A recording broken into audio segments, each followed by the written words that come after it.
I'm TV6 meteorologist Eric DeBroca, and this is your weather on demand. Well, it's been a very interesting and certainly active night across the UP. We've had tornado watches, severe thunderstorm watches, and warnings. And of course, with that came with it a whole slew of damage from the hail, from the rain, from the wind.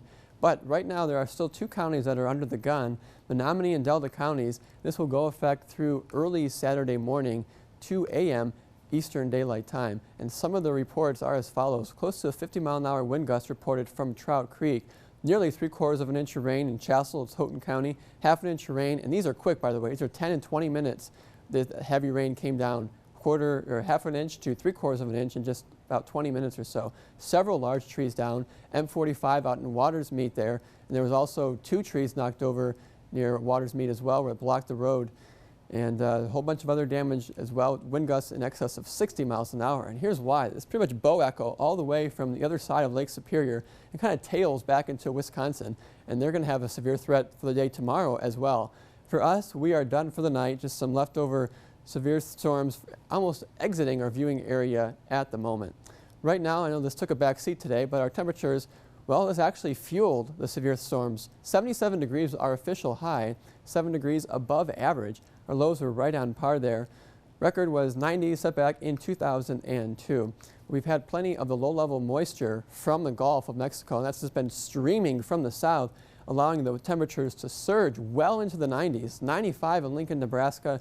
They made it well into the 90s there, also in Topeka, in the Dakotas, and even in southern Canada. Mid-80s was common.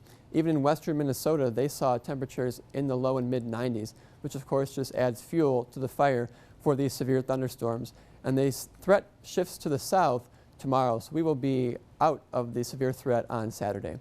Putting your weather in motion here, the low pressure system overnight Friday into Saturday will park itself right over the central UP and then skedaddle its way off to the east. With it, though, there'll be much drier air working its way in from the northwest. We will have to deal with some fog, mainly along Lake Superior shoreline, at least for the early part of the day.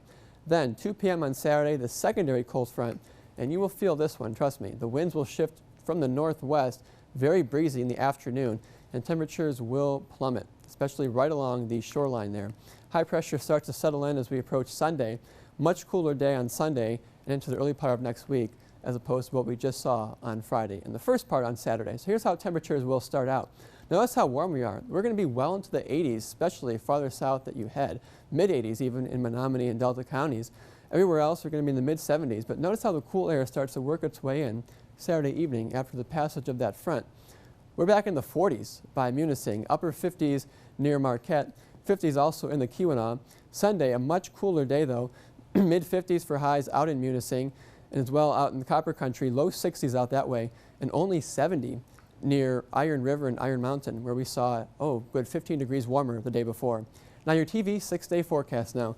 Well, don't worry, summer will make a return early next week. Unfortunately, with that return will come another threat of severe weather late in the day on Sunday and into Monday. This one also has to catch our eye, and we track the next round of severe storms before we warm things up back into the 70s by next week.